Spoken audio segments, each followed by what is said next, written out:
Good evening from London. The FTSE 100 was trading in positive territory today, in part due to the rising commodity-listed stocks. Separately, data released by the UK Society of Motor Manufacturers and Traders revealed that car registrations fell by 34.4% last month, the lowest level for September since 1998. Industry bosses have blamed the shortage of computer chips, which is stalling production.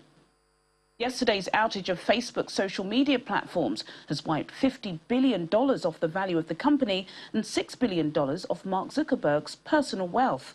Bosses have since confirmed that a routing problem throttled its services, bringing operations at its site, as well as that of Facebook-owned Instagram and WhatsApp, to a screeching halt. The prolonged global shutdown was the worst to hit the firm since 2008.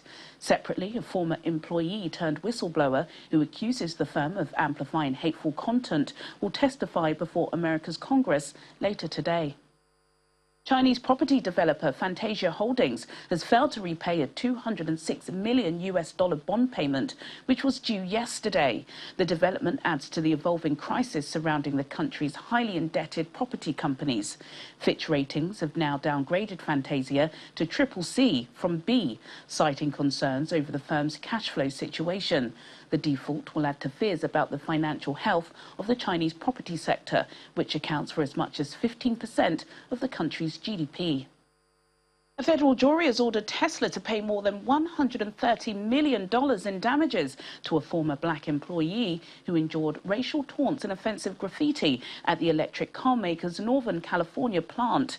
Owen Diaz testified that he suffered sleepless nights and weight loss as he lost his appetite during his time as a contract worker in 2015. The ruling follows years of complaints from black workers that the electric car giant turns a deaf ear to the use of racial slurs on the assembly line. This is the second time this year that a former black employee has won a payout from the firm in a discrimination suit. It is not yet clear if Tesla will appeal the decision. Those are your main stories from London at close of business.